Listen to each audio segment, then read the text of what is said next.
বিরতিহীন ১ ঘন্টার সংবাদ দুপুরে আপনাদের সবাইকে আমন্ত্রণ জানাচ্ছি। আমি ফারহানা লোপা এবং জাহিদুল বাশা। শুরুতে জানাই দেব শিরোনাম। পরিবহন ধর্মঘটে সিলেট বিভাগের ৪ জেলার সঙ্গে সারা দেশের সড়ক যোগাযোগ বন্ধ, দুর্ভোগে যাত্রীরা।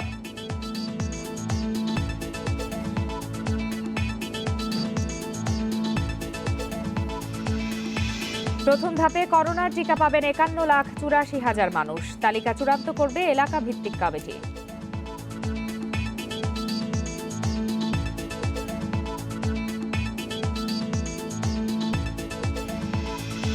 সুরক্ষা সরঞ্জাম না থাকায় করোনা ঝুঁকিতে রাজধানীর পরিচ্ছন্নতা কর্মীরা, ঝুঁকিতে ফেলছেন নগরবাসীকেও।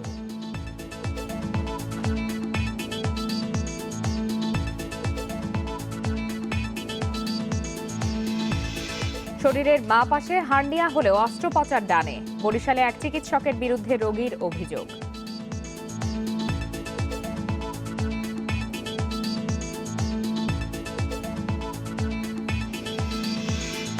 এবং মাগুরায় উন্নয়ন প্রকল্পের ১৩ কোটি টাকার বেশিরভাগই আত্মসাতের অভিযোগ, জানে না জেলা প্রশাসন।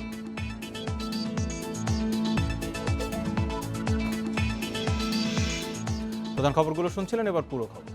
পাথর ক্যারি খুলে দেওয়ার দাবিতে সিলেট বিভাগের ৪ জেলায় চলছে ৩ দিনের পরিবহন ধর্মঘট।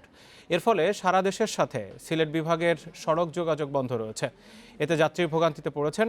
বন্ধ রয়েছে পণ্য পরিবহনও। সিলেট বিভাগীয় ট্রাক, পিকআপ ও কাভার্ড ভ্যান মালিক ঐক্য পরিষদের ডাকে ধর্মঘটের কারণে সকাল থেকে বন্ধ রয়েছে বাস, মিনিবাস, ট্রাক, অটোরিকশা সহ যাত্রী ও পরিবহন পণ্যবাহী সব ধরনের যান চলাচল।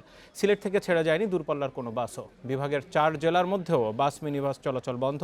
ধর্মঘটের কারণে সিলেট বিভাগের সাথে সারা দেশের সড়ক যোগাযোগ বন্ধ থাকায় চরম ভোগান্তিতে পড়েছেন যাত্রীরা। পণ্য পরিবহন বন্ধ থাকায় বিপাকে পড়েছেন ব্যবসায়ীরাও।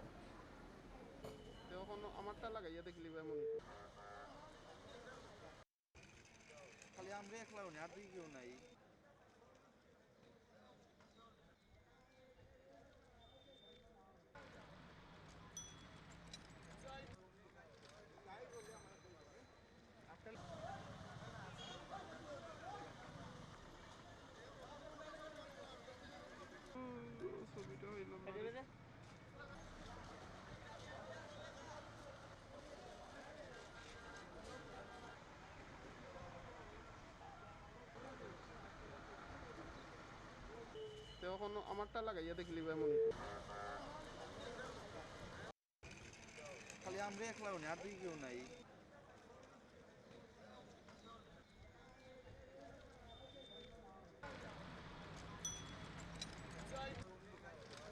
৩-৪ দিন আগের যেগুলো যাত্রীরা এসে টিকিট নিয়ে নিয়েছিল সেগুলো আমরা ফেরত দিতেছি। চিটাং থেকে যখন আসছি এখানে নাইমা দেখি যে হরতাল ধর্মঘট চলতেছে, তখন কিভাবে বাড়িতে যাবো, খুব ভোগান্তির মাঝে আছি। এই শ্রমিক ধর্মঘটের কারণে দেখেন মৌলভীবাজার যেখানে ৯০ টাকার ভাড়া, এখানে আমি ৮০০ টাকায় যাইতে হচ্ছে। আমরা চাচ্ছি এটা খুব দ্রুত এটা সমস্যার সমাধানটা হওয়াটা বেটার, কারণ জনগণ বিভিন্ন জায়গায় যেতে পারছে না। প্রথম ধাপে 18 ক্যাটাগরিতে করোনা টিকা পাবেন ৫১,৮৪,০০০ মানুষ। এর মধ্যে ১০ লাখ টিকা পাবেন সরকারি বেসরকারি হাসপাতালের স্বাস্থ্যকর্মীরা। পাড়া মহল্লায় মাইকিং, প্রচার ও বাড়ি বাড়ি গিয়ে নাম তালিকা চূড়ান্ত করবে এলাকা ভিত্তিক কমিটি। এছাড়া জাতীয় পরিচয়পত্রের নম্বর দিয়ে নিবন্ধন করা যাবে অনলাইনে। বিশ্বজুড়ে করোনা মহামারীর মধ্যে আশার আলো হয়ে দেখা দিয়েছে করোনার টিকা। দেশে প্রথম ধাপে টিকা পাবেন ৫১,৮৪,২৮২ জন। কারা থাকছেন এই তালিকায় তা নিয়ে যেন আলোচনার শেষ নেই। সবার আগে টিকা পাবেন চিকিৎসক, স্বাস্থ্যকর্মীরা।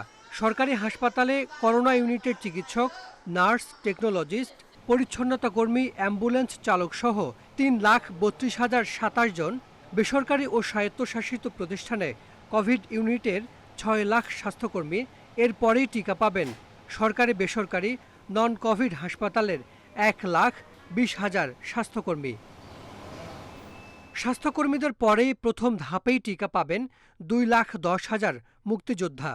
সংক্রমণ ঝুঁকিতে থাকা আইন শৃঙ্খলা রক্ষাকারী বাহিনীর ৫,৪৬,৬১৯ সদস্য, মাঠ পর্যায়ের ৫০,০০০ গণমাধ্যম কর্মী, সচিবালয়, জেলা ও উপজেলা পর্যায়ের ৫,০০০ কর্মকর্তা, সংসদ সদস্য, মেয়র, কাউন্সিলর সহ 1,78,298 জন জনপ্রতিনিধি, সিটি কর্পোরেশন পৌরসভার 1.5 লাখ সেবাকর্মী, জরুরি সেবা খাত ও ফায়ার সার্ভিসের 4 লাখ সদস্য, বিমানবন্দর, স্থল, সমুদ্র ও নৌবন্দরে কাজ করা 1,50,000 কর্মী, বিদেশগামী 1,20,000 অদক্ষ প্রবাসী শ্রমিক, জেলা উপজেলা পর্যায়ের 4 লাখ সরকারি কর্মকর্তা কর্মচারী, 1,97,621 ব্যাংক কর্মকর্তা কর্মচারী, করোনায় মৃতদের দাফন ও সৎকারে নিয়োজিত 75,000 কর্মী, মসজিদের প্রবীণ ইমাম, মুয়াজ্জিন এবং অন্যান্য ধর্মীয় উপাসনালয়ের 5,86,000 সদস্য,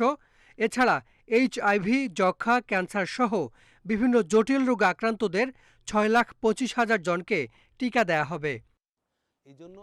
স্বাস্থ্য অধিদপ্তরের এই কর্মকর্তা বলছেন, মহামারী প্রতিরোধ ব্যবস্থাপনায় জরুরি ভিত্তিতে ব্যবহারের জন্য 78,000 টিকা রিজার্ভ রাখা হবে। দেখা যাবে যে প্রথম দিন হয়তো হেলথ ওয়ার্কার পেয়ে গেল, 3-4 দিনের মাথায় জার্নালিস্ট চলে আসতেছে, অথবা আমার অ্যাডমিন ক্যাডার চলে আসতেছে। একটা কথা আমি একদম সহজ হয়ে বলতে চাই, পর্যায়ক্রমে কিন্তু সবাই পাবে, কিন্তু সবাই যদি মনে করলে আমি প্রথমে পাবো তাহলেই ভুল হয়ে যাবে। 51 লাখ নাগরিকের নাম চূড়ান্ত করতে কাজ করবে এলাকা ভিত্তিক কমিটি। মাইকিং, এমনকি বাড়ি বাড়ি গিয়েও নাম সংগ্রহ করবেন স্বাস্থ্যকর্মীরা। জাতীয় পরিচয়পত্র নম্বর দিয়ে অনলাইনেও করা যাবে নাম নিবন্ধন।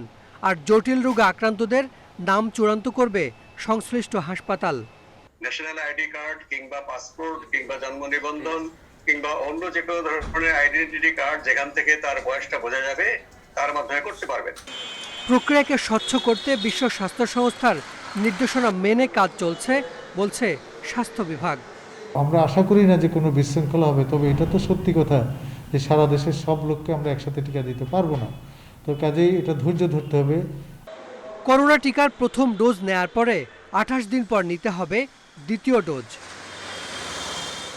Hasan Misbah, independent News, Dhaka. একটু আগে খবরে যেমনটি বলছিলাম যে সিলেট বিভাগের চার জেলার সাথে সারা দেশের সড়ক যোগাযোগ বন্ধ রয়েছে। পাথর কোয়ারি খুলে দেওয়ার দাবিতে পরিবহন শ্রমিকরা এই ধর্মঘট ডেকেছেন। সহকর্মী মাধব কর্মকার সিলেট থেকে আরও বিস্তারিত নিয়ে যুক্ত হয়েছেন। মাধব, যেই ধর্মঘট শুরু হয়েছে তার ভোগান্তি এখন পর্যন্ত কোন পর্যায়ে পৌঁছেছে জানাবেন, আর প্রশাসনের কোনো ধরনের তৎপরতা আছে কিনা সেটি তো জানবই।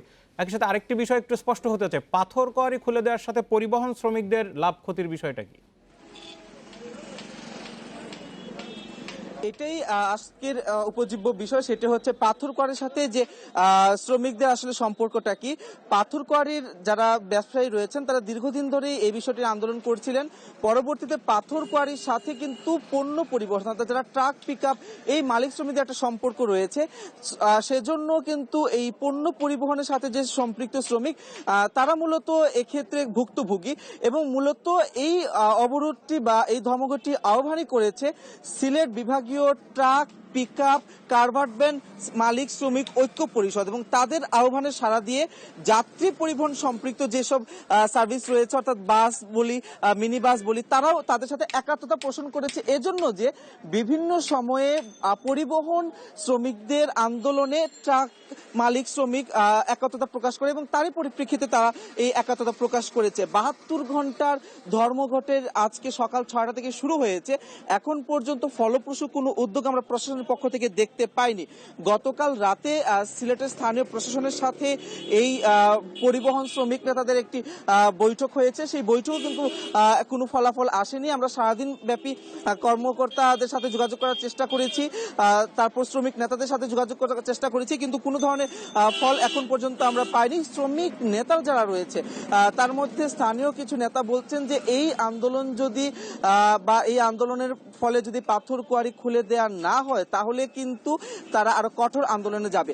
এদিকে সিলেট বিভাগীয় শহর এবং এই বিভাগীয় শহরে একটি পর্যটন নগরী, বিভিন্ন পর্যটকরা এখানে এসেছিলেন, কিংবা বিগত কয়েকদিনে যেসব যাত্রীরা, যেসব মানুষ এখানে ঘুরতে এসেছিলেন তারা কিন্তু আজকে সকাল থেকে যেতে পারছেন না। মাধব কর্মকার, তার মানে যাত্রী পরিবহনের সাথে পাথর কোয়ারির কোনো সম্পর্ক নেই, স্রেফ যাত্রীদেরকে এক ধরনের ভোগান্তিতে ফেলে জিম্মি করে তারা দাবি আদায়ের চেষ্টা করছেন। জানতে চাইব সরকার পাথর কোয়ারি বন্ধ করেছিল কোন জায়গা থেকে এবং এর পরিবেশগত দিকটা কি? বাংলাদেশে যে পরিমাণ পাথর উত্তোলন করা হয় তাতে আমাদের চাহিদার মাত্র 8 থেকে 10% মেটানো সম্ভব হয়। বাকি পাথরটা কিন্তু আমাদের আমদানি করতে হয়। এই 10% পাথরের জন্য সরকার এই পরিবেশটা নষ্ট করতে চায়নি, কারণ জাফলং, ভোলাগঞ্জ, সাদা পাথর, লোভাছড়া এইসব অঞ্চলে পরিবেশ বিপর্যয়ের মাধ্যমে যে ধরনের পাথর উত্তোলন করা হচ্ছিল তাতে পরিবেশ কিন্তু বিনষ্ট হচ্ছিল। তারই ধারাবাহিকতায় মহামান্য আদালতের রিট করা এবং মহামান্য আদালতের আদেশের পরিপ্রেক্ষিতে বিগত 1-1.5 বছর ধরেই এই সব অঞ্চলে পাথর উত্তোলন করার নিষেধাজ্ঞা জারি করা হয়েছে এবং এই 1 বছর ধরে কিন্তু পাথর ব্যবসায়ীরা এই আন্দোলন করে যাচ্ছিলেন এবং তারই ধারাবাহিকতা মূলত আজকের এই 72 ঘন্টার ধর্মঘট। ঢাকার পরিচ্ছন্নতা কর্মীরা গ্লাভস ও মাস্ক ব্যবহার করছেন না। তাদের অভিযোগ, সরবরাহ করা হচ্ছে না সুরক্ষা সরঞ্জাম। সিটি কর্পোরেশন কিছুটা দায় নিলেও দায় চাপানোর চেষ্টা করছে ঠিকাদারদের ওপর।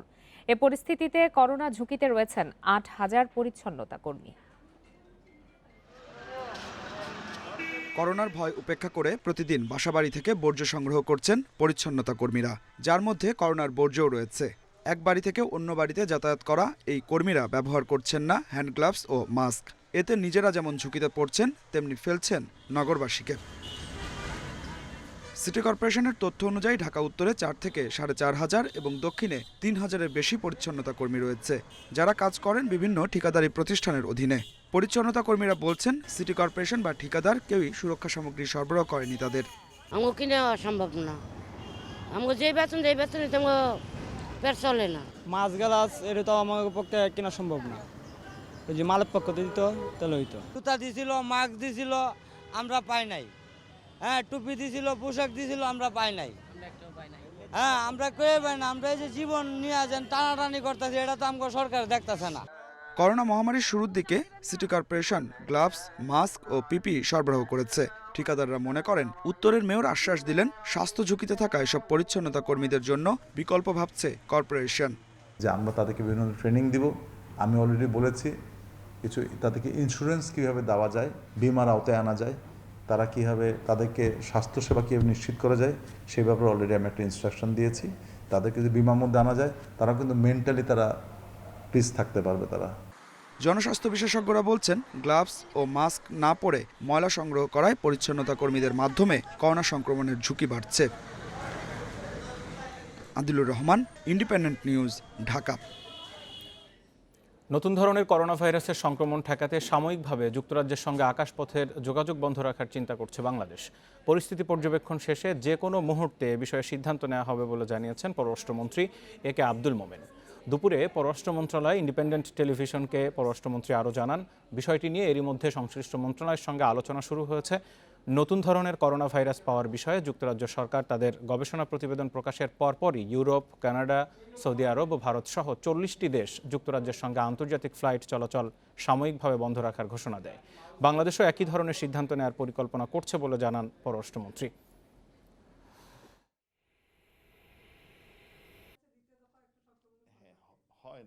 তাই শুনতেছি, আমাকে আমেরিকানরা জানিয়েছে সাসপেনশন কয়েকদিনের জন্য। আপনারা দেখছেন সৌদি আরবে 1 সপ্তাহের জন্য সাসপেন্ড করেছে, তারপর বলেছে ইট কুড বি এক্সটেন্ডেড। তো আমরা হয়তো এই ধরনের কোনো একটা পদক্ষেপ নেব। ইন্ডিয়া সাসপেন্ড করেছে, তা আমরা হয়তো ওই ধরনের পদক্ষেপ নেব। এটা অবজার্ভ করতেছে না, any minute some decision will be made.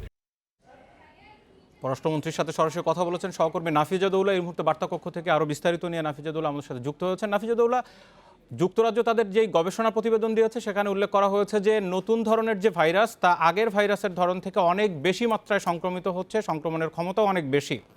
এই প্রেক্ষাপটে বাংলাদেশের চিন্তাভাবনা আরও বিস্তারিত একটু জানতে চাইব আপনার কাছে। ইতিমধ্যেই যে প্রাথমিক সিদ্ধান্তটি আছে সেটি কিন্তু বাংলাদেশ চিন্তা করে রেখেছে, পরিকল্পনার মধ্যেই তাদের আছে। যুক্তরাজ্যের সাথে সাময়িকভাবে তারা ফ্লাইট, আন্তর্জাতিক যে ফ্লাইটটি আছে সেটি বন্ধ রাখার পক্ষেই একটা সিদ্ধান্ত আসতে পারেন বলে আমাদের জানিয়েছেন পররাষ্ট্রমন্ত্রী এবং বলেছেন যে এটি নিয়ে আসলে স্বাস্থ্য মন্ত্রণালয়, বিমান মন্ত্রণালয় যারা আছেন এবং প্রধানমন্ত্রী শেখ হাসিনার সাথেও বিষয়টি নিয়ে আলোচনা হচ্ছে। তার অনুমতি পাওয়ার পরেই এটি নিয়ে সরকার একটি চূড়ান্ত সিদ্ধান্ত, যেই সিদ্ধান্তটি নিয়ে রেখেছে রেখেছেন সেটি একটি ঘোষণা হিসেবে আসতে পারেন। একই সাথে আপনি দেখেছেন যে এই যুক্তরাজ্যে 48 ঘন্টা যুক্তরাজ্য সরকার যখন এই প্রতিবেদনটি, তাদের গবেষণা প্রতিবেদনটি প্রকাশ করেছে, তার 48 ঘন্টার মধ্যেই কিন্তু আমরা দেখেছি বিশ্বের 40টি দেশ তাদের আন্তর্জাতিক ফ্লাইট যুক্তরাজ্যের সাথে বন্ধ করে দিয়েছে সাময়িকভাবে, এবং তারা পর্যালোচনা করছে বিষয়টি। এবং এই পরিস্থিতি যদি আরও ভয়াবহ হয়, সংক্রমণের হার যদি যুক্তরাজ্যের কারণে আর একটু বেড়ে যায়, সেক্ষেত্রে তাদের যে সাময়িকভাবে বন্ধ রাখার চিন্তাভাবনাটি আছে সেটি আর একটু বাড়ানো হবে বলেও ইউরোপের কয়েকটি দেশ আমাদের জানিয়েছে। তো সেইভাবে বাংলাদেশ এখন পর্যন্ত সিদ্ধান্ত নিয়ে রেখেছে যে সাময়িকভাবে তারা যুক্তরাজ্যের সাথে বন্ধ রাখবেন এবং পরবর্তীতে পরিস্থিতি পর্যালোচনা করে সেই সিদ্ধান্তে হয়তো আর একটু পরিবর্তন আসতে পারে। একই সাথে পররাষ্ট্রমন্ত্রী আমাদের জানিয়েছেন দ্বিতীয় দফা করোনা ভাইরাসের সংক্রমণ ঠেকাতে এবার প্রবাসীদের ব্যাপারে খুব সতর্ক অবস্থানে আছে বাংলাদেশ সরকার। একই সাথে আপনি জানেন যে প্রাতিষ্ঠানিক কোয়ারেন্টাইন নিশ্চিত করার পাশাপাশি কিন্তু বিমানবন্দরে যারা আছেন তাদের কোভিড সার্টিফিকেটটি, নেগেটিভ যে সার্টিফিকেটটি আছে সেটি পর্যালোচনা করছে এবং খুব সতর্কভাবেই কিন্তু সেটি দেখে তাদের বাংলাদেশে প্রবেশের অনুমতি দেওয়া হচ্ছে। তো বাংলাদেশ সরকারের পক্ষ থেকে তারা বলছেন যে দ্বিতীয় দফা করোনা ভাইরাসের সংক্রমণ ঠেকাতে তারা খুব সতর্ক অবস্থানেই আছে। নাফিজুদ্দৌলা, পররাষ্ট্রমন্ত্রীর এই বক্তব্যের খানিকটা আগে বিমান সচিবও কিন্তু একই রকম কথা বলেছেন যে তারা বিষয়টির দিকে তীক্ষ্ণ নজর রাখছেন, যে কোনো সময় তারা হয়তো সিদ্ধান্ত দিবেন। পররাষ্ট্রমন্ত্রীর সাথে বেশ কিছুক্ষণ কথা বলেছেন, আভাস পাওয়া গেল কখন নাগাদ আসলে বন্ধ হতে পারে, কারণ বিষয়টি নিয়ে কিন্তু এর মধ্যে অনেক আলোচনা হচ্ছে, কেন এখনো পর্যন্ত বাংলাদেশ ফ্লাইট বন্ধ করেনি। বাসার এই একই প্রশ্ন কিন্তু আমরা পররাষ্ট্রমন্ত্রীকে করেছি। আমরা কিন্তু বলেছিলাম যে প্রথম দফা যখন করোনা ভাইরাসের প্রথম ঢেউ যেটি ছিল 8 মার্চ, আপনি জানেন বাংলাদেশে প্রথম করোনা রোগী শনাক্ত হয় এবং আন্তর্জাতিক ফ্লাইট বন্ধ হয়েছে 12 মার্চ। এর আগে থেকেই আমরা যদি দেখি গত বছরের ডিসেম্বরের বা জানুয়ারি নাগাদ করোনা ভাইরাস যে সারা বিশ্বব্যাপী ছড়িয়ে যাচ্ছে সেটি আলোচনায় এসেছে এবং আমরা কিন্তু জানুয়ারি থেকেই বলা চলে মার্চ পর্যন্ত কিন্তু পররাষ্ট্র মন্ত্রণালয় বা পররাষ্ট্রমন্ত্রী সচিব যারাই আছেন তাদের কাছে জানতে চেয়েছিলাম যে তারা কবে আন্তর্জাতিক ফ্লাইটটি বন্ধ করবে। এবং সেই পরিপ্রেক্ষিতেই বলা চলে যে খুব চাপের মুখেই আসলে বাংলাদেশ সরকার আন্তর্জাতিক ফ্লাইট বন্ধ করে 12ই মার্চের নাগাদ। এবং পররাষ্ট্রমন্ত্রী বলেছেন প্রথম দফা যেই দেরিটা হয়েছে এবার তারা সেই দেরিটা করতে চাচ্ছে না এবং তিনি যেই আভাসটা দিয়েছেন তাতে মনে হচ্ছে আজকে বা কালকের নাগাদই এই সিদ্ধান্তটা চলে আসতে পারে। মানব পাচারে জড়িত থাকার অভিযোগে কুয়েতে গ্রেপ্তার লক্ষ্মীপুর 2 আসনের সংসদ সদস্য কাজী শহীদুল ইসলাম পাপুলের স্ত্রী সংসদ সদস্য সেলিনা ইসলাম ও মেয়ে ওয়াফা ইসলামকে 28 ডিসেম্বরের মধ্যে আত্মসমর্পণের নির্দেশ দিয়েছে হাইকোর্ট। বিচারপতি নজরুল ইসলাম ও বিচারপতি আহমেদ সোহেলের বেঞ্চ সকালে এই নির্দেশ দেন। এর আগে একই বেঞ্চে তাদের আত্মসমর্পণ করতে 10 দিনের সময় দেয়া হলেও বিচারিক আদালতের অবকাশকালীন ছুটির কারণে তারা তা করতে পারেননি। এর ফলে সংশোধিত আদেশ নিতে হাইকোর্টে আসেন তারা। সেলিনা ইসলাম ও ওয়াফা ইসলামের বিরুদ্ধে গত 11 নভেম্বর দুদকের উপপরিচালক সালাউদ্দিন বাদী হয়ে মামলা দায়ের করেন। তাদের বিরুদ্ধে 2,31,00,000 টাকার অবৈধ সম্পদ অর্জন ও 148 কোটি টাকার অর্থ পাচারের অভিযোগ আনা হয়েছে।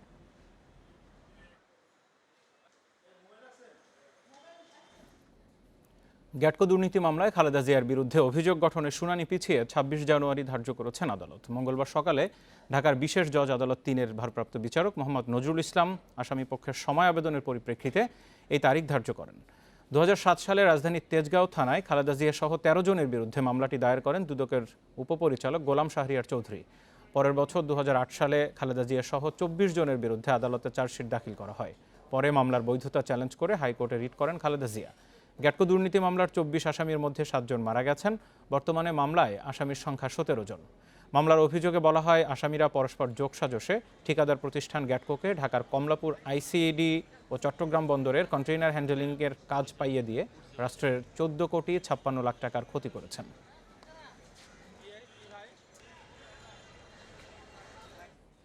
বুয়েট ছাত্র আবরার হত্যা মামলায় 22 আসামির বিরুদ্ধে পরবর্তী সাক্ষ্য গ্রহণের জন্য 27 ডিসেম্বর দিন ধার্য করেছেন আদালত। সকালে ঢাকার দ্রুত বিচার ট্রাইব্যুনাল 1-এর বিচারক আবু জাফর মোহাম্মদ কামরুজ্জামানের আদালত নতুন এই দিন ধার্য করেন। এ মামলায় মোট 60 সাক্ষীর মধ্যে 40 জনের সাক্ষ্য গ্রহণ শেষ হয়েছে।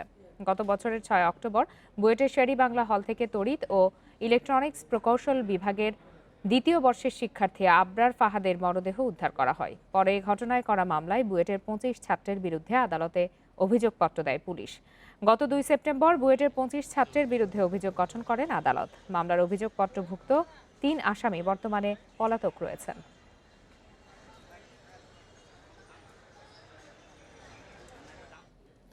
সীমান্ত সমস্যা নিয়ে বিএনপির কর্মসূচি লোক দেখানো। বর্তমান সরকার সীমান্ত এলাকায় স্থিতিশীলতা রক্ষা এবং উন্নয়নে অত্যন্ত আন্তরিক বলে জানিয়েছেন সড়ক পরিবহন ও সেতুমন্ত্রী ওবায়দুল কাদের। সকালে সচিবালয়ে সিলেট শ্রীমঙ্গল ও সিলেট হবিগঞ্জ রুটে বিআরটিসির বাস সার্ভিস উদ্বোধন শেষে এই কথা জানান তিনি।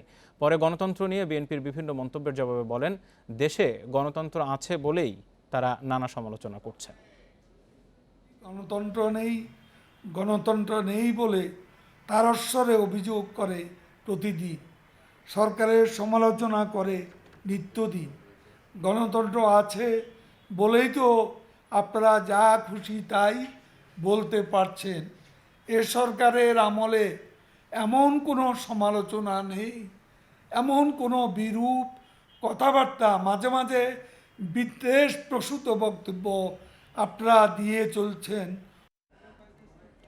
সরকার উন্নয়নের কথা বলে জনগণকে বিভ্রান্ত করছে বলে মন্তব্য করেছেন বিএনপি মহাসচিব মির্জা ফখরুল ইসলাম আলমগীর। মঙ্গলবার সকালে গুলশান কার্যালয়ে এক সংবাদ সম্মেলনে তিনি কথা বলেন। সংবাদ সম্মেলনে স্বাধীনতার সুবর্ণ জয়ন্তী উদযাপন উপলক্ষে বিএনপির নানা কর্মসূচি তুলে ধরেন দলের স্থায়ী কমিটির সদস্য খন্দকার মোশাররফ হোসেন। মির্জা ফখরুল বলেন, স্বাধীনতার সুবর্ণ জয়ন্তীর সময়ে এসেও মানুষের মৌলিক অধিকার পূরণ করা যায়নি। সরকার দলীয় নেতারা সব সময় উন্নয়নের কথা প্রচার করছে, কিন্তু প্রকৃতপক্ষে উন্নয়নের চিত্র ভিন্ন। ইউএনডিপির দক্ষিণ এশিয়ার মানব উন্নয়ন সূচকের তালিকায় বাংলাদেশের অবস্থান পঞ্চম। একথা মনে করিয়ে দিয়ে বিএনপির মহাসচিব বলেন, দেশে প্রকৃত গণতন্ত্র থাকলে দেশের মানুষের এমন দুরবস্থা হতো না।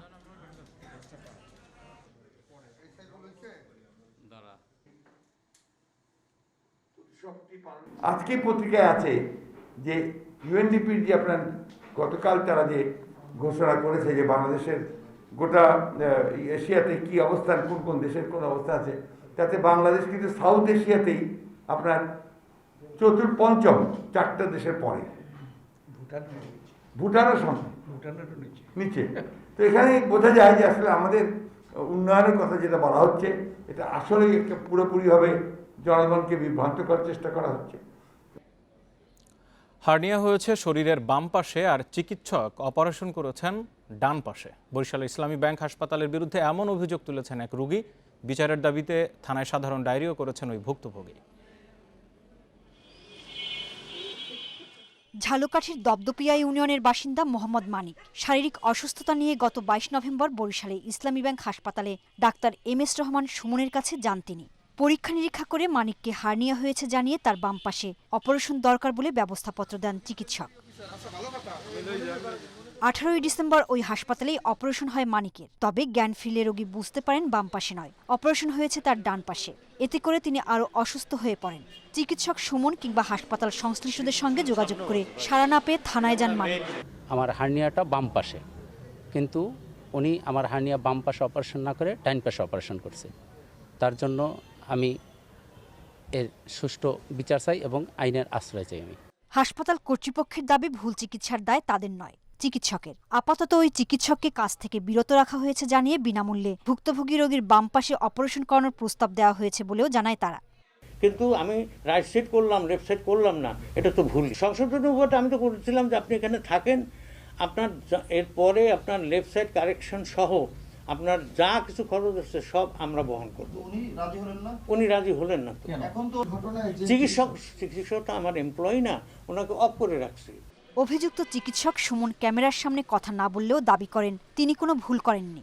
রোগীর দুপাশেই হার্নিয়া পাওয়া গেছে বলে দাবি তার। পুরো ঘটনাটি খতিয়ে দেখার কথা জানিয়েছে পুলিশ। না, এই সংক্রান্ত অভিযোগ তো অনেক সময় আসে, থানায় আসে এবং মামলা নেওয়া হয় এবং তদন্ত করে আইনানুগ ব্যবস্থা নেওয়া হয়। এক্ষেত্রে ওনাদের অভিযোগগুলো অনুসন্ধান করে দেখা হবে এবং আইনানুগ ব্যবস্থা নেওয়া হবে।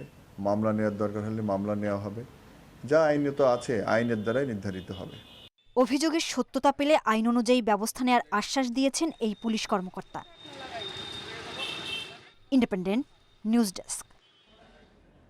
কিছুদিন ধরেই মৃদু থেকে মাঝারি শৈত্যপ্রবাহ বইছে বিভিন্ন জেলায়। তীব্র শীতে গবাদি পশু নিয়েও বেড়েছে ভোগান্তি। শীতের প্রকোপ থেকে গবাদি পশু বাঁচাতে নানা ব্যবস্থা নিচ্ছেন খামারি ও গৃহস্থরা। মেহেরপুরে 4 দিন ধরে তাপমাত্রা 10 ডিগ্রির নিচে। ঘন কুয়াশা না থাকলেও হাড় কাঁপানো ঠান্ডায় বিপর্যস্ত জনজীবন। এর মধ্যে যোগ হয়েছে গবাদি পশু নিয়ে বাড়তি চিন্তা। পুরনো কাপড়, চটের বস্তা দিয়ে গবাদি পশুকে ঢেকে রাখছেন গৃহস্থরা। একই অবস্থা জামালপুর, জয়পুরহাট, গাইবান্ধা সহ দেশের বিভিন্ন জেলায়। এর মধ্যে ঠান্ডাজনিত রোগ বাড়ছে গবাদি পশুদের মধ্যে। জামালপুরে তীব্র শীতে যমুনা ও ব্রহ্মপুত্র চরাঞ্চলের মানুষ গবাদি পশু নিয়ে পড়েছেন বিপাকে। গরু বাছুরেরা তো কথা বলতে পারে না, এদের কষ্ট কি করে বুঝবো আমরা? এখন আমরা ওই কম্বল টম্বল কেতা কাপড় জড়ি কোনো রকম ঢাকি ঢুকি রাখতে হয়। এদের অবস্থা খুব খারাপ, এরা খাওয়া দাওয়া সারান দিচ্ছে প্রায়, আমাদের অবস্থাও খুব খারাপ। গরু কাবু হয়ে গেছে গা, পালাই কঠিন হয়ে গেছে গা। অনেকের অভিযোগ প্রাণী সম্পদ বিভাগ থেকে প্রয়োজনীয় সহযোগিতা পাওয়া যায় না। গবাদি পশুর চিকিৎসায় খরচ করতে হচ্ছে বাড়তি অর্থ। অন্যদিকে জনবল সংকটে দোহাই দিচ্ছে পশু সম্পদ অধিদপ্তর। পুরা রোগ, গলা ফোলা রোগ, এই ধরনের রোগগুলো বেশি, এবং এই ধরনের রোগ হলে গরু সাধারণত বাঁচে না বললেই চলে।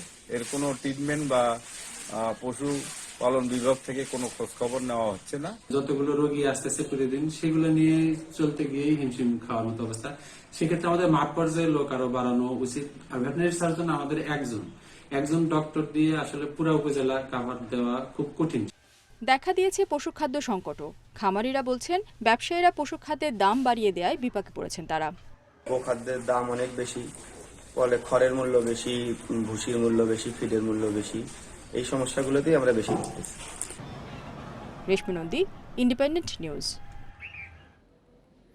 অনিয়মের সংবাদ সংগ্রহ করতে গিয়ে 2 ঘন্টা অবরুদ্ধ করে রাখা হয় ইন্ডিপেন্ডেন্ট টেলিভিশনের গাজীপুর প্রতিনিধি আবুল হাসানকে। সকালে গাজীপুরের শ্রীপুরে তুলা উন্নয়ন খামারের উচ্চমান সহকারী রুনা পারভিনের নানা অনিয়মের সংবাদ সংগ্রহ করতে যান তিনি।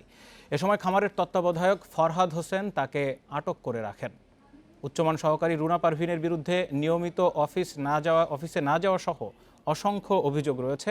ঢাকা অফিসে পদায়ন হলেও তিনি অফিস করেন গাজীপুরে নিজ এলাকায়। তবে বেতন ভাতা সহ সব সুযোগ সুবিধা নেন ঢাকা অফিস থেকেই। এছাড়া চাকরি নেওয়ার সময় রুনা পারভিন 10 লাখ টাকা ঘুষ দিয়েছেন বলে অভিযোগ রয়েছে। এসব অভিযোগ নিয়ে অনুসন্ধান করতে গেলে ইন্ডিপেন্ডেন্ট টেলিভিশনের গাজীপুর প্রতিনিধিকে অন্যায়ভাবে আটক করে রাখা হয়। এ বিষয়ে অভিযোগ জানানোর পর পুলিশ গিয়ে তাকে অবরুদ্ধ অবস্থা থেকে উদ্ধার করে। অবরুদ্ধ থাকা সহকর্মী আবুল হাসান এই মুহূর্তে আমার সাথে সরাসরি গাজীপুর থেকে যুক্ত হয়েছেন। আবুল হাসান, আপনি গিয়েছিলেন একজন কর্মচারীর অনিয়ম সম্পর্কে গণমাধ্যমে তুলে ধরতে বা সেই বিষয়টি খোঁজ খবর নিতে। সেখানে ওই অফিসের যিনি প্রধান তিনি আপনাকে আটক করে রাখলেন এবং তাও 2 ঘন্টা। ঘটনা কি ঘটেছিল? আসলে আপনি জানেন যে রুনা পারভিন নামে একজন উচ্চমান সহকারী, যার ব্যাপারে নিয়োগ সহ অফিস না করা অন্যান্য অভিযোগ রয়েছে। এই বিষয়টি নিয়ে আমি তুলা উন্নয়ন কেন্দ্রে গেলে শ্রীপুরে, সেখানে কিন্তু ওই কর্মকর্তাকে পাননি। পরবর্তীতে এখানে যিনি কটন একজন কর্মকর্তা রয়েছেন অ্যাগ্রোনমিস্ট ফরহাদ হোসেন, তার কক্ষে যাই এবং তিনি তখন গাড়িতে ছিলেন এবং তিনি অপেক্ষা করতে বলেন আমাদেরকে। এক পর্যায়ে তিনি কক্ষে প্রবেশ করার পর আমরা বাইরে থেকে তার রুমে প্রবেশ করি এবং তার যে নাম ফলক রয়েছে, ডেজিগনেশন ফলক, সেটির ছবি নেওয়ার পরপরই তিনি উত্তেজিত হয়ে যান এবং বলেন যে সাংবাদিকদেরকে কোনো তথ্য দেওয়া হবে না, কোনো তথ্য নিতে হলে কৃষি মন্ত্রণালয়ের অনুমতি নিতে হবে, নানা ধরনের কথা বলেন। তো এই উত্তেজিত অবস্থা দেখে আমি এবং আমার যে সহকর্মী জিটিভির আব্দুল আল মামুন, আমরা 2 জন কিন্তু রুম থেকে বেরিয়ে যাচ্ছিলাম। তো এক পর্যায়ে সেখানকার যে চতুর্থ শ্রেণীর কর্মচারী এবং তার যে লোকজন, তাদেরকে নিয়ে তিনি রুম থেকে বেরিয়ে যান এবং অতর্কিতভাবে আমাদেরকে সেখানে পাকড়াও করেন এবং ধাক্কাধাক্কি করে আমাদেরকে ভিতরে নিয়ে সেখানে অবরুদ্ধ করে রাখেন। এবং এক পর্যায়ে আমি বিষয়টি পুলিশ কর্মকর্তা এবং এখানকার যিনি পুলিশ সুপার রয়েছেন শামসুন্নার, তাকে সহ অফিস এবং অন্যান্য স্থানে জানাই এবং পরবর্তীতে পুলিশ এসে 2 ঘন্টা পর কিন্তু আমাদেরকে অবরুদ্ধ অবস্থা থেকে উদ্ধার করে। এবং পুলিশ সরকারি অফিসগুলোতে 9:30টার মধ্যে কর্মকর্তা কর্মচারীরা থাকবেন, সেটি স্বাভাবিক। আপনি কয়টার দিকে যেও তাকে পাননি, আর তিনি কেন তথ্য দিতে গড়িমসি করছেন? তার দুর্বলতা কোথায়? আমি আসলে 10টার কিছু পর সেখানে যাই, কিন্তু ওইখানে যে কর্মকর্তা ফরহাদ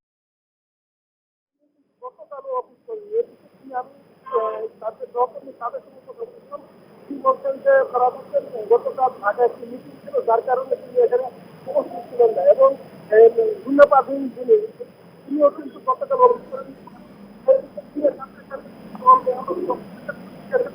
আমার জানা এবং হাসপাতালে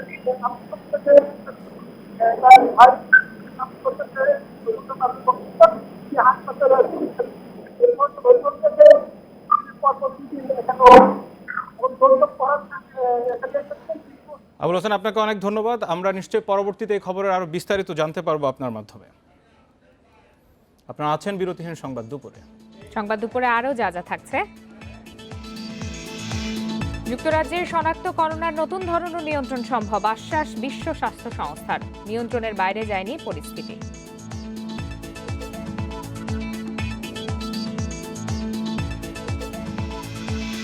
ফেডারেশন কাপ দিয়ে ঘরোয়া ফুটবলের নতুন মৌসুম শুরু হচ্ছে আজ। উদ্বোধনী ম্যাচে বসুন্ধরার প্রতিপক্ষ রহমতগঞ্জ।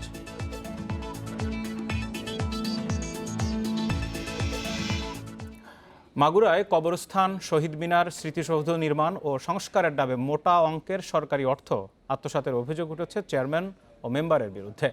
এসব ঘটনায় জড়িতদের শাস্তি দাবি করছেন স্থানীয়রা। তবে এ বিষয়ে কিছুই জানেন না বলে দাবি করছেন জেলা পরিষদের কর্মকর্তারা। মাগুরায় 2019-20 অর্থবছরে উন্নয়ন প্রকল্পে 13 কোটি টাকা বরাদ্দ দেওয়া হয়। তবে স্থানীয়দের দাবি, উন্নয়ন তো দূরের কথা, তৃণমূল জনপ্রতিনিধিরা বরাদ্দের পুরো টাকাই আত্মসাৎ করেছেন। কবরস্থান, বধ্যভূমি, স্মৃতিসৌধ, শহীদ মিনার নির্মাণ ও সংস্কারের জন্য 780টি প্রকল্পে বরাদ্দ দেওয়া হলেও অনেক প্রকল্পেরই কোনো অস্তিত্ব খুঁজে পাওয়া যায়নি। মাগুরা আদর্শ কলেজে শহীদ মিনার নির্মাণের জন্য 2 লাখ টাকা দেওয়া হলেও সেখানে কোনো শহীদ মিনার নির্মাণ হয়নি। অথচ নতুন করে চলতি অর্থবছরে আরও 3 লাখ টাকা বরাদ্দ দেওয়া হয়েছে। এসব ভুয়া প্রকল্পে অর্থ বরাদ্দের ঘটনায় ক্ষোভ জানিয়েছেন স্থানীয়রা। কোষাবাড়িয়া গ্রামে কোনো সার্বিক কোনো গোরস্থান নাই, যার যাই আছে ব্যক্তিগত পারিবারিক। বাউন্ডারির মধ্যে গাড়ি জায়গা ও গাড়ি শরিক সড়ক মাটি সদয় একটাই শালিকাতে তালকড়ি ইউনিয়ন, তাছাড়া আর কোথাও নাই। কিন্তু তারপরেও শুনি যে বিভিন্নভাবে বেনামাভাবে মানুষ টাকা পয়সা উঠায় নিয়ে যাচ্ছে। অথচ ভুয়া ও অকার্যকর প্রকল্পের বিষয়ে কিছুই জানা নেই বলে জানান জেলা পরিষদ চেয়ারম্যান।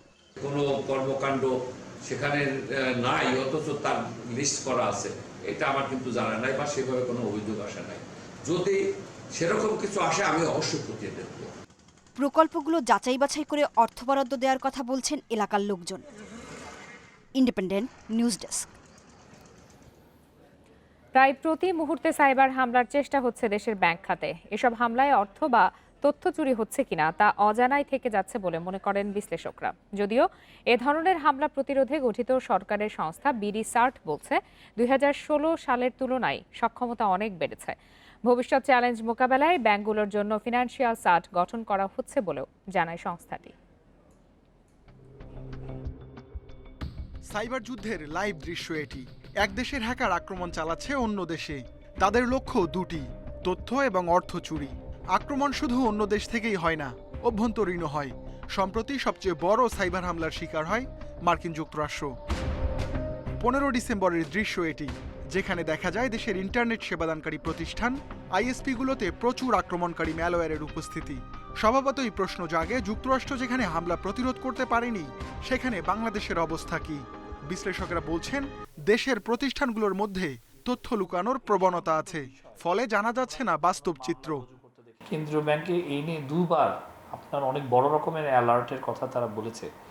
যদি কোনো ইন্টেলিজেন্স থেকে থাকে তাহলে নিশ্চয়ই কারা এটা অ্যাটাক করছে, অ্যাটাকার আইপি, কান্ট্রি ডিটেলস অবশ্যই সেখানে সুনির্দিষ্ট ডিজিটাল গোয়েন্দা সূত্র অবশ্যই আছে। তাহলে যদি সেটা জেনেই থাকেন, তাহলে কেন তারা এই বিষয়ে আইনগত ব্যবস্থা নিচ্ছেন না, সেটি দেখার বিষয়।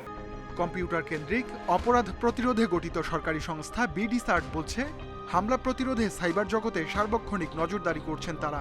পাশাপাশি ব্যাংকগুলো নিজেরাও নিরাপত্তা জোরদার করছে, ফলে ঠেকানো গেছে অনেক হামলার চেষ্টা। এখনকার অবস্থা অনেক গুণে উন্নতি হয়েছে, তবে এই উন্নতিটা ক্রমশ বাড়ছে এবং নতুন নতুন চ্যালেঞ্জ আসছে। সেই নতুন নতুন চ্যালেঞ্জকে মোকাবেলার জন্য প্রত্যেকটা ব্যাংক তার জনবলকে উপযুক্ত প্রশিক্ষণ এবং উপযুক্তভাবে ইকুইপমেন্ট দিয়ে ইকুইপ করে রেডি করেছে। এদিকে আর্থিক খাতের হামলা প্রতিরোধে সমন্বিত ব্যবস্থা ফিনসার্ট করার উদ্যোগ নিয়েছে বাংলাদেশ ব্যাংক, যেখানে নিজেদের মধ্যে তথ্য ও প্রযুক্তি বিনিময় করবে ব্যাংকগুলো। ফিনসার্টটা যদি হয়, আমার মনে হয় ফিনান্সিয়াল সেক্টরে একটা বড় স্টেবিলিটি আসবে, সব ব্যাংকগুলোর সাথে কোঅর্ডিনেশন বাড়বে। কিন্তু এটা কি ফ্রেমওয়ার্ক হচ্ছে আমি জানি না। এখানে শুধু ব্যাংক না, আমার মনে হয় বাইরের প্রতিষ্ঠানগুলোকেও যুক্ত করা উচিত, যাতে করে বাইরের যে কানেক্টিভিটি সেটাও বাংলাদেশ ব্যাংক জানতে পারে। বিশ্লেষকেরা বলছেন আর্থিক খাতের প্রতিষ্ঠানগুলোর পাশাপাশি সেবাদানকারী বিভিন্ন সরকারি বেসরকারি সংস্থাও সাইবার হামলার ঝুঁকিতে রয়েছে। Ruhul Amin, independent News, Dhaka. 5 দফা দাবি আদায়ে ভারতের পেট্রাপোল বন্দরে ভারতের শ্রমিক ও ট্রাক চালকদের ডাকা চলমান ধর্মঘট স্থগিত হয়েছে। চালু হয়েছে বেনাপোল স্থলবন্দর দিয়ে আমদানি রপ্তানি কার্যক্রম। দাবি মানতে 72 ঘন্টার আলটিমেটাম দিয়ে কাজে যোগ দিয়েছেন ভারতীয় শ্রমিক ও ট্রাক চালকরা। এর আগে বিএসএফের হয়রানির প্রতিবাদে 5 দফা দাবি আদায়ে সোমবার সকাল থেকে অনির্দিষ্টকালের কর্মবিরতি আন্দোলনে নামেন তারা। এতে দুদিন ধরে বেনাপোল ও পেট্রাপোল স্থলবন্দর দিয়ে সব ধরনের আমদানি রপ্তানি কার্যক্রম বন্ধ হয়ে যায়। বন্দর সড়কে আটকে পড়ে হাজারো পণ্যবাহী ট্রাক। বন্দর কর্তৃপক্ষ জানায়, আমদানি রপ্তানি বাণিজ্যে স্বচ্ছতা ফেরাতে সম্প্রতি দুই দেশের প্রশাসন বন্দরে কড়াকড়ি আরোপ করে। কিন্তু ট্রাক চালকদের অভিযোগ, বিএসএফ তল্লাশির নামে হয়রানি ও পণ্য পরিবহনে বাধা দিচ্ছে। তাই হয়রানি বন্ধ এবং নির্বিঘ্নে যাতায়াতের দাবিতে কর্মবিরতি আন্দোলনে নামেন তারা।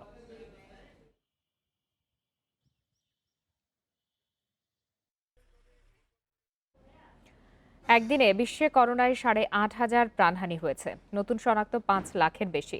এ নিয়ে করোনায় মৃত্যু 17 লাখ ছাড়িয়েছে, মোট আক্রান্ত 7,76 লাখের বেশি। এদিকে করোনার টিকা নিয়েছেন যুক্তরাষ্ট্রের নবনির্বাচিত প্রেসিডেন্ট জো বাইডেন। 12 মাস পেরোলেও বিশ্বে কমেনি করোনা ভাইরাসের প্রকোপ। এরই মধ্যে আতঙ্ক দেখা দিয়েছে ভাইরাসটির নতুন ধরন নিয়ে, যা ছড়িয়ে পড়ছে আরও দ্রুত। যুক্তরাষ্ট্রে একদিনে 1,600-র বেশি মৃত্যু হয়েছে। নতুন করে 1,74,000 রোগী শনাক্ত হয়েছে। একদিনে আবারও সর্বোচ্চ 1,15,300 রোগী হাসপাতালে ভর্তির রেকর্ড হয়েছে দেশটিতে। নিউ ইয়র্কে প্রবেশের আগে সকলকে করোনা পরীক্ষা করতে হবে বলে নির্দেশ দিয়েছেন সেখানকার গভর্নর। একদিনে যুক্তরাজ্যে 33,000 মানুষে করোনা শনাক্ত হয়েছে। সংক্রমণ নিয়ন্ত্রণে আরও কঠোর পদক্ষেপ নেওয়া হতে পারে বলে জানিয়েছে কর্তৃপক্ষ। বিস্তার ঠেকাতে ইকুয়েডরে 1 মাসের জরুরি অবস্থা জারি করা হয়েছে। ইউরোপের ফ্লাইট বাতিল করেছে পেরু সরকার। রাশিয়ায় সোমবার 29,000 করোনা রোগী শনাক্ত হয়েছে, মারা গেছে 549 জন। এছাড়া নেদারল্যান্ডসে 11,000, ইতালিতে 10,000, সুইজারল্যান্ডে 10,000, স্পেনে 7,000 মানুষের করোনা শনাক্ত হয়েছে। নতুন ধরনের করোনা ভাইরাস ছড়িয়ে পড়ছে সাউথ আফ্রিকায়। সম্প্রতি দেশটিতে মৃত ও আক্রান্তদের মধ্যে নতুন ভাইরাসে আক্রান্তের সংখ্যাই বেশি বলে জানিয়েছে দেশটির বিশেষজ্ঞরা। এদিকে সাউথ আফ্রিকা থেকে আগতদের দেশে প্রবেশে নিষেধাজ্ঞা দিয়েছে পানামা সরকার। ইসরায়েলে শুরু হয়েছে 60 ঊর্ধ্বদের মধ্যে ভ্যাকসিন প্রয়োগ কর্মসূচি। দক্ষিণ কোরিয়ায় সোমবার প্রায় 1,000 নতুন করোনা রোগী শনাক্ত হয়েছে। বিস্তার ঠেকাতে শীতকালীন সকল বিনোদন কেন্দ্র বন্ধের সিদ্ধান্ত নিয়েছে সরকার। জাপানের সোমবার 2,600-র বেশি মানুষে করোনা ভাইরাস পাওয়া গেছে। বিস্তার বাড়লেও দেশ জুড়ে জরুরি অবস্থা জারির সময় এখনও আসেনি বলে জানিয়েছে দেশটির প্রধানমন্ত্রী ইয়োশিহিদে সুগা। ভারতে সোমবার 19,000 রোগী শনাক্ত হয়েছে। বিস্তার কমায় মেঘালয় রাজ্য পর্যটকদের জন্য খুলে দেওয়া হয়েছে, তবে প্রবেশ করতে অবশ্যই লাগবে corona negative certificate. Lutfa Fauzia, independent news.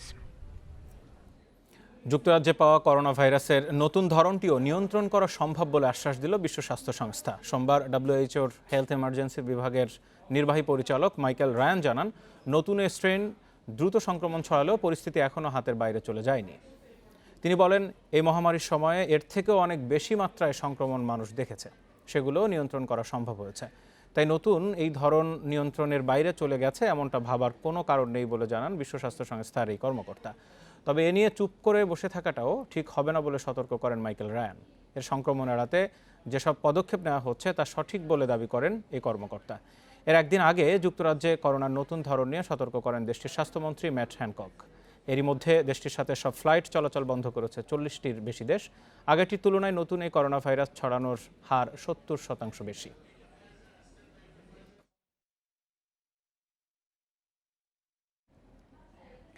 এশিয়ার প্রথম দেশ হিসাবে ফাইজার ও বায়োএনটেকের করোনা টিকা পেল সিঙ্গাপুর। সোমবার টিকাটির প্রথম চালান সিঙ্গাপুরে পৌঁছায়। গত সপ্তাহে এই ভ্যাকসিনের অনুমোদন দেয় দেশটির কর্তৃপক্ষ। স্বাস্থ্যকর্মী, প্রবীণ এবং দুর্বল ব্যক্তিদের টিকা দেওয়ার ক্ষেত্রে অগ্রাধিকার দেবে সিঙ্গাপুর। এছাড়া 2021 সালের সেপ্টেম্বর নাগাদ 57 লাখ মানুষকে টিকা দেওয়ার পরিকল্পনা নিয়েছে দেশটি। বেলজিয়াম থেকে সিঙ্গাপুর এয়ারলাইন্সের একটি বিমানে চালানটি আসার পরে ফেসবুকে এক পোস্টে উচ্ছ্বাস প্রকাশ করেন সিঙ্গাপুরের প্রধানমন্ত্রী লি সিয়েন লুং। সরকারের পক্ষ থেকে টিকা নিতে মানুষকে উৎসাহিত করা হলেও এ ব্যাপারে কোনো জোর করা হবে না। টিকা নেয়ার বিষয়টি হবে পুরোপুরি ঐচ্ছিক। সিঙ্গাপুরের পরিবহন মন্ত্রী ওং ইয়ে কুং বলেন, টিকাগুলো সঠিকভাবে ফ্রিজিং করার জন্য স্থানীয়ভাবে প্রতিদিন 4 টন শুকনা বরফ তৈরি করা হচ্ছে।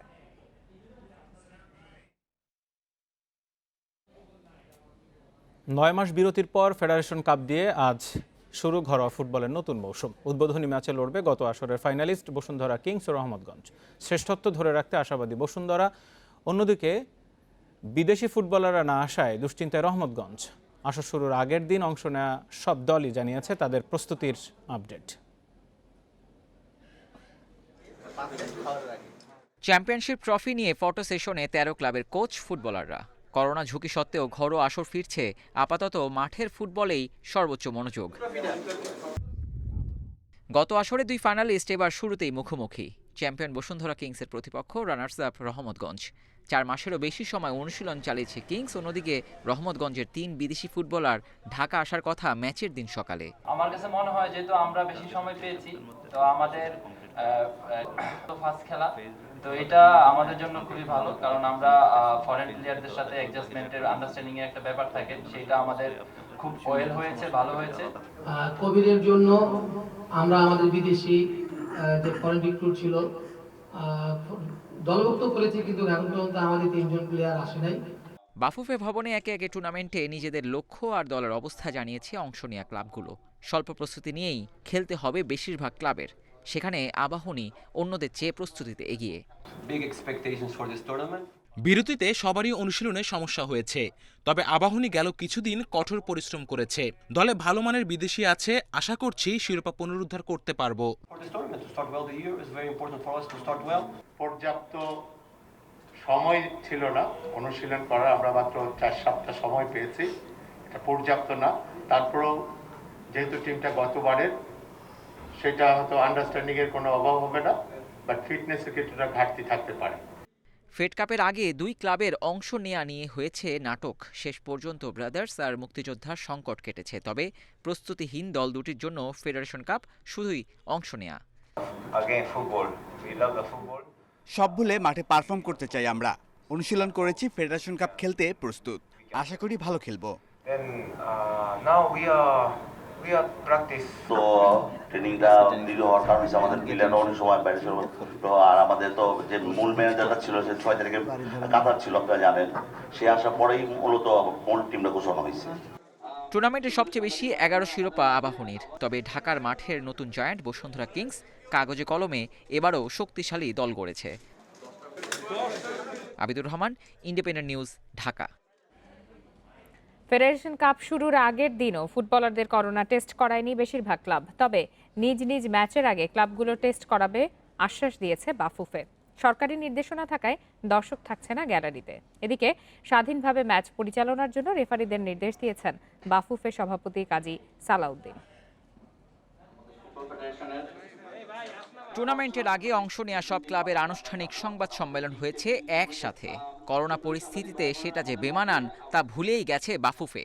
আসর জুড়ে করোনা সতর্কতায় তাহলে কতটা সচেষ্ট থাকবে ফেডারেশন? 22টি ম্যাচেরই ভেন্যু বঙ্গবন্ধু স্টেডিয়াম। বাফুফে কথা দিয়েছে ম্যাচের আগে স্টেডিয়াম এলাকা জীবাণুমুক্ত করা হবে। সরকারি নির্দেশনা মেনে দর্শক থাকছে না গ্যালারিতে। ওপেন আপনার দর্শক রাখার কোনো সুযোগ নাই। অবশ্যই যারা মাঠে যাবেন তাদেরকে টিকিট সাথে নিয়ে যেতে হবে। ক্লাবগুলোকে আমরা টিকিট অলরেডি পাঠিয়ে দিয়েছি এবং সেই টিকিট নিয়েই তাদের মাঠে প্রবেশ করতে হবে। এখনও ফুটবলারদের করোনা টেস্ট সম্পন্ন করতে পারেনি সব ক্লাব। বাফুফে অবশ্য বলছে ম্যাচের আগে করোনার নেগেটিভ সার্টিফিকেট নিয়েই মাঠে নামতে হবে। তবে জৈব সুরক্ষা বলয় তৈরি করা সম্ভব হচ্ছে না। নিজ নিজ ক্লাবেই থাকবেন ফুটবলাররা। যার যার ম্যাচের ন্যূনতম 72 ঘন্টা আগে, অর্থাৎ আমরা যদি দেখি 24 তারিখে যাদের ম্যাচ থাকবে তাদের জন্য কিন্তু আজকে কোভিড টেস্ট রেজাল্ট দিতে হবে না। তারা অ্যাটলিস্ট আগামীকালকে বা তাদের খেলার আগের দিন 23 তারিখে দিলেও হবে। এইভাবে করে আমরা সকলের সাথে সিনক্রোনাইজেশন করছি। ঘরোয়া ফুটবলে রেফারির মান নিয়ে প্রশ্ন দীর্ঘদিনের। আবার মাঠে রেফারির উপর প্রভাব খাটানোর ঘটনাও কম নয়। আসছে ফেডারেশন কাপ সহ সব ঘরোয়া টুর্নামেন্টে রেফারিদের স্বাধীনভাবে ম্যাচ পরিচালনার নির্দেশ বাফুফে সভাপতির। আমি আপনাদেরকে এই প্রমিসটা করে গেলাম, আমি কোনোদিনও কোনো খেলার আগে রেফারিকে ডেকে বলবো না অমুককে সাপোর্ট করে অমুককে জিতা, বলবো না। আপনাদের কিন্তু গালাগালি দিবে, প্লেয়ার দিবে, সাপোর্টার দিবে, এরা দিবে, বাট আমি আপনাকে ওয়াদা করলাম, আমি যদি দেখি television right, whole PFA will protect you. 20 দিনে 22টি ম্যাচ, যার 16টি সরাসরি সম্প্রচার করবে একটি বেসরকারি টেলিভিশন। ডিসেম্বর শুরু, 22টা যুদ্ধ, 20 দিনের লড়াই, 13 দল লড়বে এক trophy. Abidur Rahman, Independent News, Dhaka. European লিগে মাঠে নামছে বড় দলগুলো। রাত 3টায় অ্যাওয়ে ম্যাচে বার্সেলোনার প্রতিপক্ষ ভায়াদোলিদ, অন্যদিকে শীর্ষে থাকা আতলেতিকো মাদ্রিদ চ্যালেঞ্জ রিয়াল সোসিয়েদাদের মাঠে। আর আলিয়াঞ্জ স্টেডিয়ামে ইউভেন্টাসের প্রতিপক্ষ ফিওরেন্তিনা। চলতি মৌসুমে অ্যাওয়ে ম্যাচের চাপ সামলাতে ব্যর্থ বার্সেলোনা। পরিসংখ্যান বলছে এখন পর্যন্ত প্রতিপক্ষের মাঠ থেকে 5 ম্যাচে মাত্র 4 পয়েন্ট নিয়ে ফিরেছে কাতালানরা।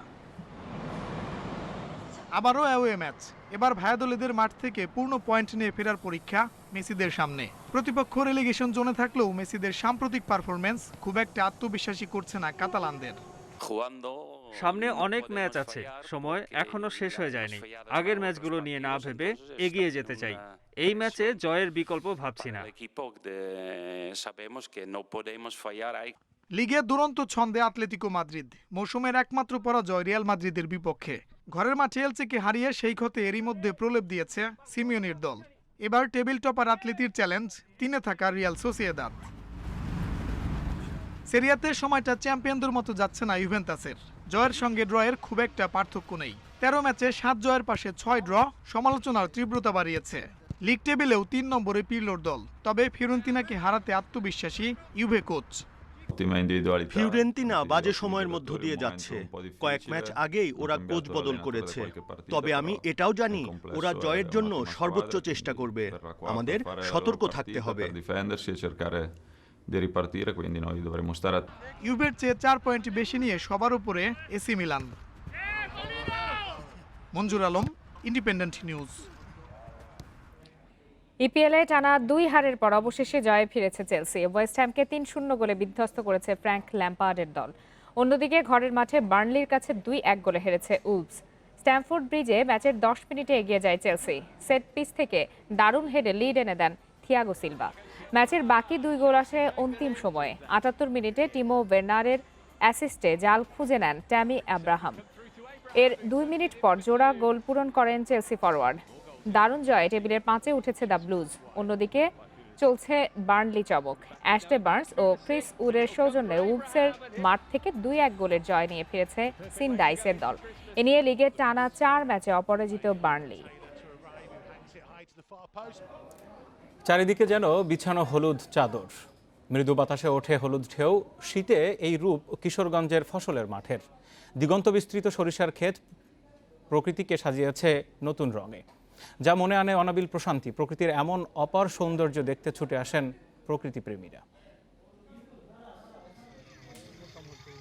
কিশোরগঞ্জের হাওর আর চরের মাঠ যেন এখন হলুদ চাদরে ঢাকা। যতদূর চোখ যায় শুধু হলুদ আর হলুদ। শীতের প্রকৃতিতে হলুদের এই আভা এনেছে সরিষা ফুল, আর ফুলে থাকা মধুর লোভে উড়ে বেড়াচ্ছে মৌমাছিরা। সকালে শিশিরে ভেজা ফুলের সৌন্দর্য বাড়ে আরও।